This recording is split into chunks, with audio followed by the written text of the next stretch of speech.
Conectando, conectando. Conexión Segura, el podcast de SET Latinoamérica, tu enlace directo con el mundo de la ciberseguridad.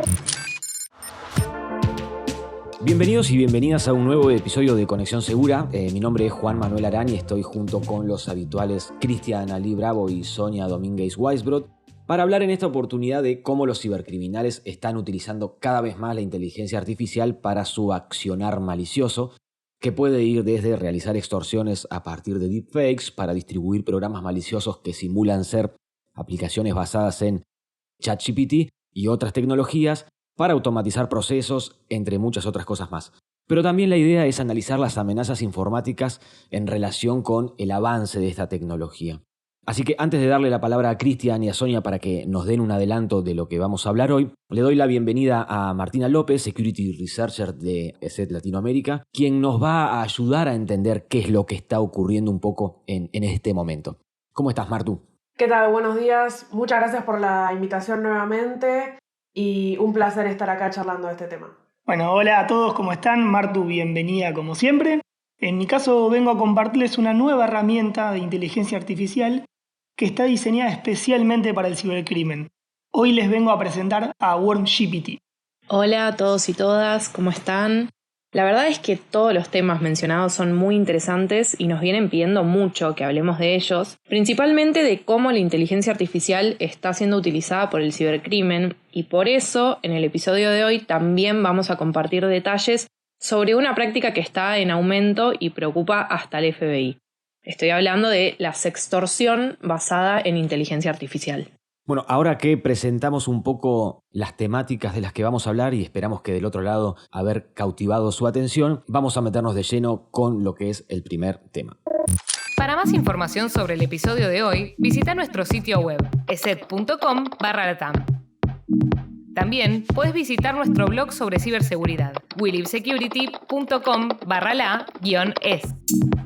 Conexión Segura, el podcast de SET Latinoamérica y tu enlace directo con el mundo de la ciberseguridad. Está claro y demostrado que la inteligencia artificial puede ser una pieza clave para que el cibercrimen lleve a cabo sus ataques y campañas. No por la propia naturaleza de las herramientas de IA, sino por el uso malicioso que estos actores criminales suelen dar a estas herramientas. Esto ya de por sí debe preocuparnos, ¿no? Por supuesto. Pero creo que es más preocupante todavía que exista una herramienta de inteligencia artificial que se ofrece exclusivamente en foros clandestinos a los ciberdelincuentes. Me refiero puntualmente a WormGPT. Sí, no me confundí con ChatGPT, no es un error, sino que WormGPT es la nueva herramienta de inteligencia artificial exclusivamente maliciosa que se ofrece a los ciberdelincuentes en los foros clandestinos. A ver, técnicamente WormGPT es un módulo de inteligencia artificial basado en el modelo de lenguaje GPT-EJ que se desarrolló en 2021. Y entre sus características se destacan el soporte ilimitado de caracteres, la retención de memoria de chat y las capacidades de formato de código. Su particularidad es que WormGPT supuestamente fue entrenado en una amplia gama de fuentes de datos, concentrándose particularmente, claro, en datos relacionados con malware. Y digo supuestamente porque los conjuntos de datos específicos utilizados durante el proceso de capacitación permanecen confidenciales, ¿no?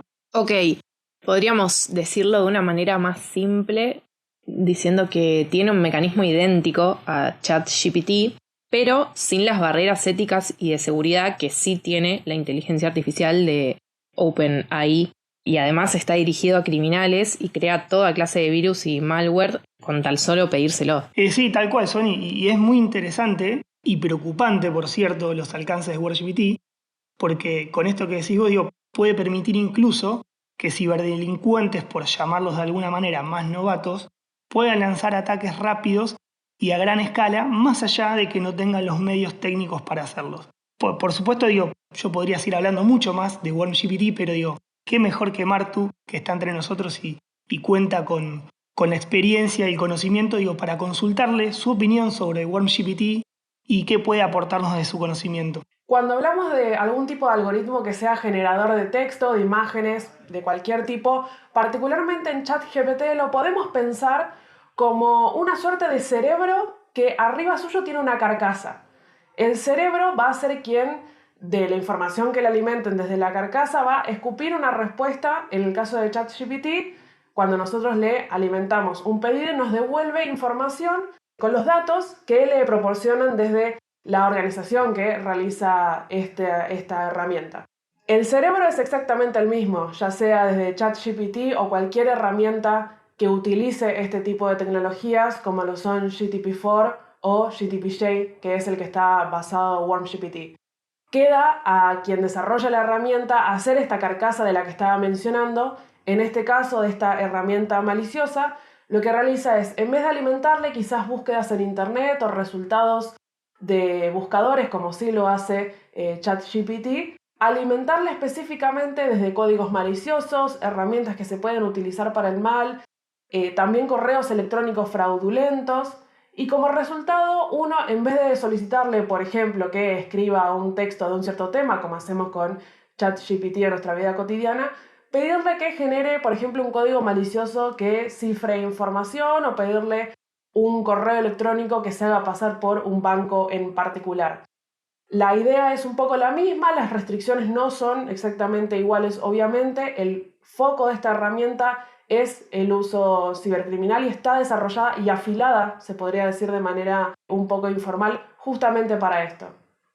Te hago una pregunta, Martu, también pensando, porque la verdad, mientras hablabas un poco también me iban surgiendo otras preguntas. No sé si hay probado o hay ejemplos de los resultados que da esto de WormGPT o en el underground, si hay algo de eso. ¿Tenemos algo de lo que da como resultado, lo que se hace o el producto que viene de esto de WormGPT? Sí, el desarrollador subió 2 capturas. Una es de un código, o sea, de pedirle un código malicioso que es bastante sencillo, pero digamos, lo hace, está el código en Python. Y también de un mail tipo estafa, donde vos le pasás el nombre del banco y qué es lo que tenga el mail, y la verdad es que lo hace bastante convincente. Y hoy en día que estamos hablando de malware que se comercializa o que en teoría, no sé, no son muy complejos, ¿esto de WormGPT facilita la reproducción de esto o da una posibilidad de que sea más sofisticado todo el nuevo malware que pueda venir de esto? La verdad es que hace lo que le piden, igual que como alguien que tiene 3 o 4 búsquedas o un cibercriminal que recién empieza, que copia y pega código. Son generalmente los que más se ven, con lo cual hace códigos maliciosos que funcionan y que reemplazan códigos simples, pero sí un spyware o algo que te levante las credenciales del banco. Y pregunta así de curioso, por ejemplo, no sé, cuando van a los grupos de APT y se analiza el comportamiento nuevo, no documentado de una herramienta, o sea, todo eso nuevo que va saliendo de estos grupos más sofisticados puede servir como de input para WormGPT, para que lo usen estos grupos o algo así. Sí, o sea, seguramente no, o sea, intenté buscar, pero no hay mucha información de WormGPT, pero seguramente tienen una base de códigos maliciosos que se los alimentan. Digo, un poco por cómo es la comunidad de ciberseguridad, todo se sube a GitHub, todo se hace público para que otros investigadores lo busquen, pero obviamente también puede llegar a caer en manos de esta gente que te mete no sé, una rutina de código que son 3 o 4 líneas que usó una APT para generar persistencia, quizás no era lo principal, pero le sirve para, bueno, ahora la inteligencia artificial le damos esto y le decimos, che, cuando te pidan algo parecido a esto, esta puede llegar a ser la respuesta. Es mucho más complejo que eso, obviamente, pero puede llegar a servir dependiendo de las habilidades del desarrollador también. Bueno, Martu, clarísimo como siempre, la verdad que nos has dado ejemplos muy literales para entender cómo funciona WormGPT y los alcances que puede tener, así que, como siempre, esta opinión es valiosísima y creo que nos has dejado muy en claro cómo la inteligencia artificial puede ser utilizada por el cibercrimen y también nos diste el puntapié ideal para la sección que se nos viene. Bueno, como venimos anticipando, hoy nos vamos a adentrar en aguas un tanto oscuras, pero justamente para ver si podemos aportar un poco de luz y claridad. El tema que vamos a analizar ahora a mí me recordó a la serie Black Mirror. Vieron que a través de los capítulos se van explorando las distintas implicancias de la tecnología en nuestras vidas y siempre de la mano de algunos dilemas y temas para pensar. A veces algunos se ponen incluso un poco siniestros. Y el tema que traemos hoy yo creo que fácilmente podría ser el argumento de alguno de estos episodios.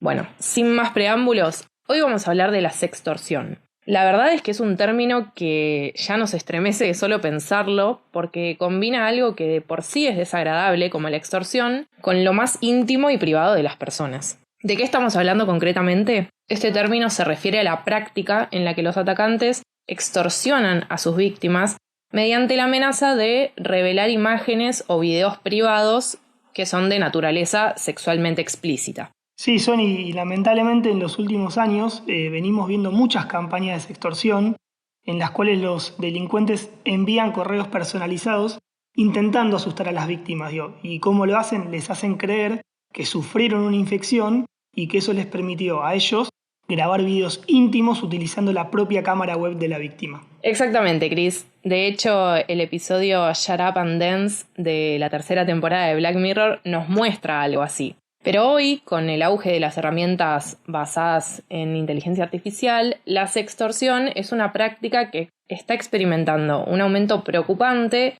y los atacantes ya están dando un paso más allá. ¿Por qué? Porque están encontrando nuevas formas de llevar a cabo este tipo de chantajes, complejizando mucho más el panorama.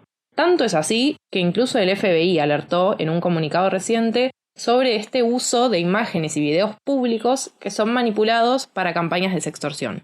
Pero para entender mejor este desafío al que nos enfrentamos todos como usuarios de Internet, aprovecho para cederle la palabra a nuestra experta en seguridad y que nos pueda proporcionar una visión más clara de esta problemática.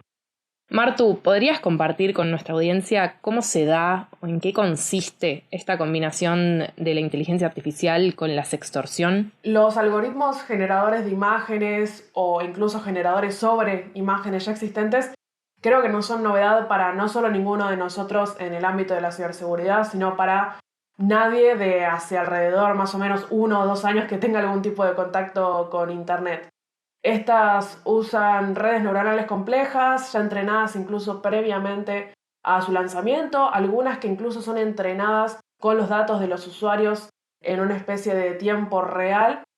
Y estas consisten en justamente utilizar toda esta información, tanto la alimentada como la procesada, para poder generar una imagen lo más fiel posible de acuerdo a lo que se le solicita o lo que queremos justamente lograr.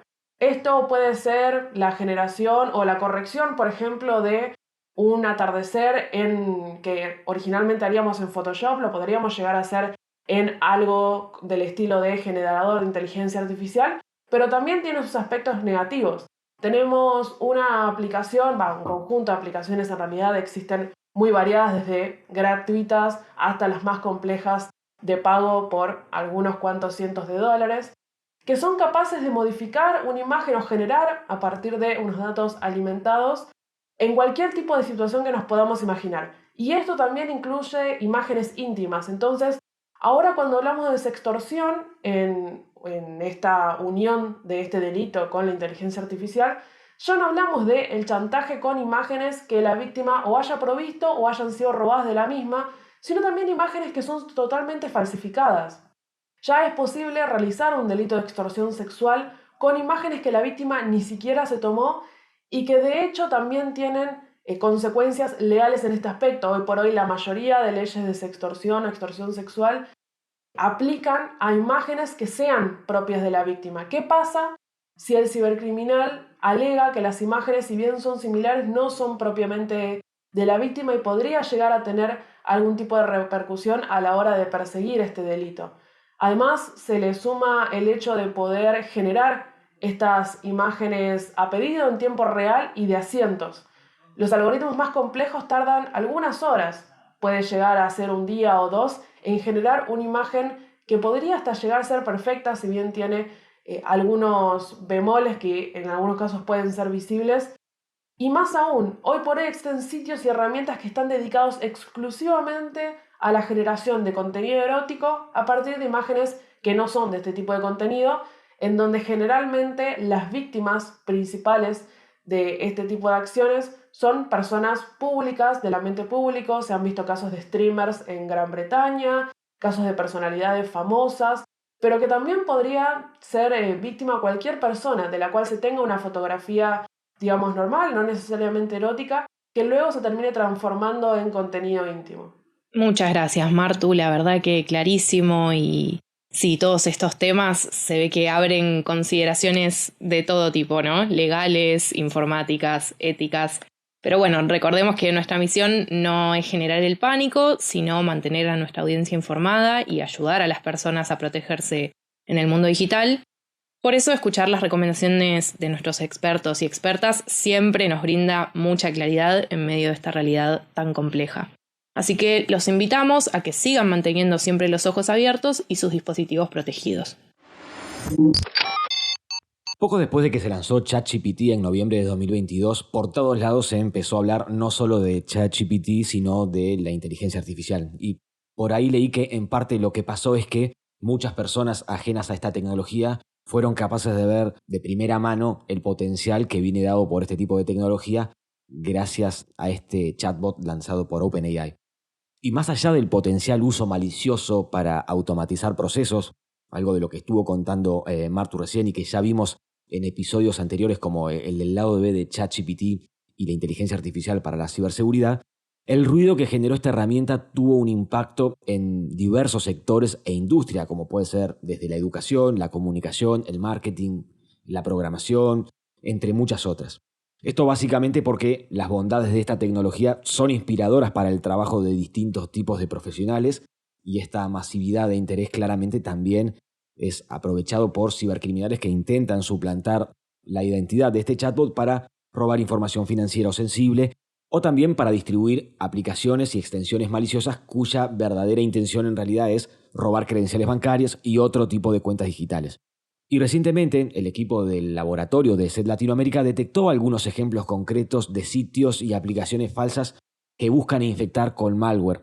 Así que qué mejor que aprovechar y preguntarle a Martu que nos cuente un poco más qué fue lo que se encontró y que nos dé un poco más de un panorama un poco más claro. Lo que pudimos encontrar particularmente son aplicaciones que estaban apuntadas, mejor dicho, a lo que son los sistemas operativos Android, particularmente para teléfonos celulares, y bajo promesas de o ser versiones extendidas o versiones premium, o tener la aplicación al alcance de la mano dentro de los celulares sin tener que estar ingresando a un navegador.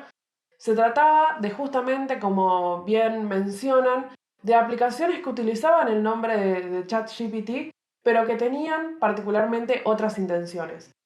Se trató en un primer lugar, del troyano denominado Chameleon, un troyano que ya se ha utilizado en campañas que lo que realizan es buscar aprovechar esta atención a temas calientes o temas que están muy en boga últimamente. Lo vimos en ejemplos de aplicaciones de cripto, aplicaciones de bitcoins, aplicaciones que tenían que ver con algún tipo de tema más en particular que levantan autoridad en lo que son descarga de aplicaciones, y en esta oportunidad demostrando que también suplantan la identidad de este chatbot. Chameleon lo que tenía era funcionalidades de troyano, como dije, se trata de un troyano efectivamente, desde poder robar contraseñas, credenciales almacenadas y cookies de sesiones, acceder a los mensajes de texto y poder robar incluso códigos de verificación en 2 pasos, tener accesos a las pantallas de los dispositivos y más. Era lisa y llanamente un troyano con características de espía que realiza muchas de las acciones que vemos hoy por hoy en amenazas comunes apuntadas a dispositivos Android. En segundo lugar, volvió también otra de las amenazas que vimos detectadas, que tampoco es nueva, es un viejo conocido, particularmente para nosotros dentro del laboratorio, que es el troyano Cerberus.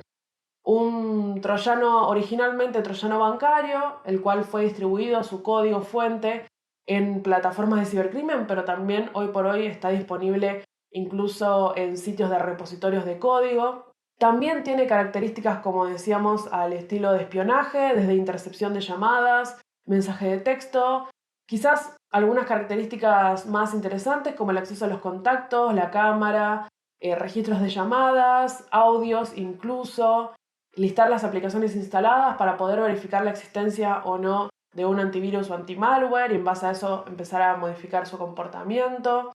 Un poco más complejo, pero también se trata de una amenaza maliciosa de tipo troyano, de las cuales existen cientos de ejemplos. Nosotros descubrimos obviamente estos 2, pero existen muchos más, de este tipo de amenazas que se hacen pasar por alguna aplicación que ofrece algún tipo de funcionalidad extra de ChatGPT, pero que en realidad se trata de códigos maliciosos. Por otra parte, y vinculado al uso de malware y ChatGPT, sumado a lo que son, a esto que comentabas, Martu, de este tipo de de códigos maliciosos que utilizan el nombre de ChatGPT, vemos que hay sitios falsos para robar datos financieros y recientemente se conoció que muchos cibercriminales están comercializando ya en foros de hacking cuentas de ChatGPT que en muchos casos fueron robadas mediante malware que roba credenciales justamente.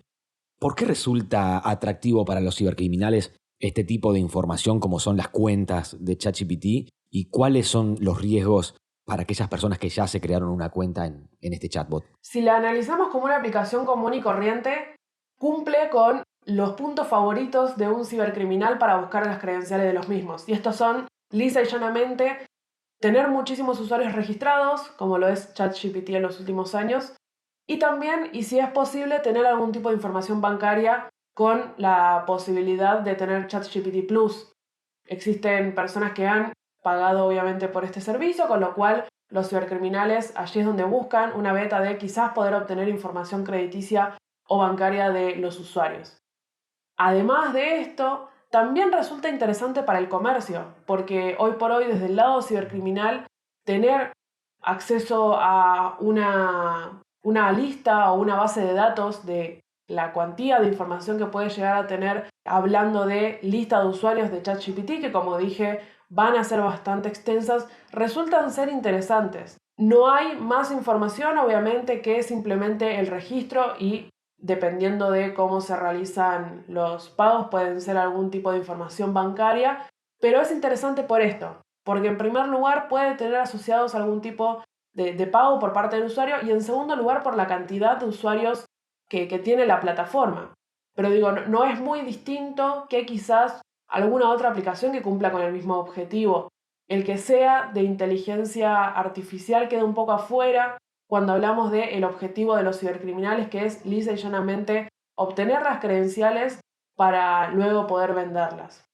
Y en cuanto a qué es lo que puede llegar a suceder, obviamente a la hora de tener este robo de credenciales, de nuevo, aplican exactamente las mismas restricciones y los mismos ejemplos que en cualquier tipo de cuenta de credencial para los cuales tengamos información nuestra y también tengamos, en el caso de que sea así, información de nuestras cuentas bancarias, pero con un detalle un poco más allá, que quizás sea más común para el promedio de la gente, pero que en ciberseguridad hayamos ya tenido y hayamos sido precavidos un poquito con respecto a esto. ¿Qué sucede cuando nosotros hacemos una consulta a ChatGPT? Agregaron funcionalidades para que toda esta información quede almacenada. Entonces, si por error, por equivocación o distracción dimos algún tipo de dato sensible en alguna solicitud que le hicimos a ChatGPT, obviamente el algoritmo propiamente dicho no se va a quedar con esta información, pero puede llegar a ver un historial de conversaciones. Y allí también quizás los cibercriminales puedan ver algún tipo de interés, aunque menor, del cual también las personas nos tenemos que resguardar. Bueno, y para finalizar, ¿qué debemos llevarnos de todo esto las personas y también, no sé, las empresas? ¿Se trata de mantenerse informado y estar atento un poco a cómo evoluciona el cibercrimen con esto que venimos hablando para tomar medidas necesarias? ¿O hay algo que podamos hacer hoy? Hoy por hoy lo más importante es, en primer lugar, tratar a este tipo de aplicaciones como tratamos a cualquier otra, no porque sean interactivas o porque se traten de inteligencia artificial, podemos llegar a tomar menos recaudos, sino que es importante, obviamente, mantenernos informados y tener cuidado, sobre todo con aplicaciones que digan ser de inteligencia artificial o ChatGPT particularmente, ya que de nuevo se trata de un tema en boga y para los cibercriminales es muy interesante.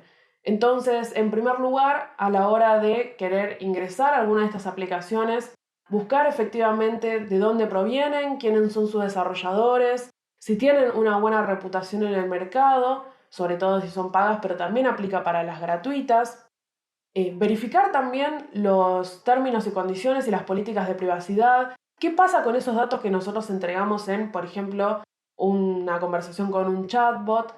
Asegurarnos efectivamente de que la información que nosotros estamos entregando tenga algún tipo de respaldo en cuanto a cómo se recolecta, qué se comercializa, qué no, e intentar ser lo más austeros posibles cuando hablamos de registro y descargas de aplicaciones que se suban a esta ola de inteligencia artificial, que obviamente las hay beneficiosas, pero también están quienes se quieren aprovechar de esta nueva tendencia. Como vimos a lo largo del episodio de hoy, existen diversas herramientas vinculadas a la inteligencia artificial que son aprovechadas por el cibercrimen. Y de hecho no son las únicas. Hay diversas herramientas que fueron concebidas para otro fin, pero que claro, igualmente los cibercriminales pueden utilizarlas para automatizar sus ataques. Hablamos, por ejemplo, de aquellas que permiten crear resúmenes concisos sobre cualquier tema y que el cibercrimen puede utilizar para sus ataques de ingeniería social o bien para la manipulación de opinión. Ni hablar de aquellas que permiten editar imágenes, que también pueden utilizarse por los delincuentes para dar credibilidad a imágenes o noticias falsas, ¿no? Y al igual que programas de alteración de voz, que hay un montón disponibles y que pueden ser utilizados para que el cibercriminal básicamente pueda hacerse pasar por otra persona, ya sea en la narración de noticias, en controles de accesos activados por voz, o también en aquellas estafas que son falsos secuestros, donde los delincuentes se hacen pasar por un conocido de la víctima para extorsionarla. Cris, si me permitís, quisiera agregar un bonus track a esto que mencionás, y se trata de Midjourney, que convierte entradas de texto en imágenes, también muy bien hechas. De hecho, varios recordarán una de las noticias más difundidas hace muy poquito, en la cual se veía justamente una imagen del Papa Francisco, era una imagen intervenida, usando un abrigo muy llamativo. Sí, Sony, creo que ese caso fue muy llamativo y creo que nos debe alertar de la calidad de trabajos, entre comillas, finales que pueden lograr estas herramientas. Pero claro, como mencionamos a lo largo de todo el episodio, la idea no es generar pánico, ni mucho menos, sino que todos tomemos conciencia de que esto es algo que está sucediendo para que estemos mucho más atentos a una realidad que ya existe. Bueno, esperamos que hayan disfrutado tanto como nosotros de este episodio de Conexión Segura y antes de despedirnos los invitamos a seguirnos en Instagram, Facebook y Twitter, que nos pueden encontrar como ESETLA y en LinkedIn como ESET Latinoamérica. Así que nos vemos el próximo episodio para seguir hablando sobre seguridad digital.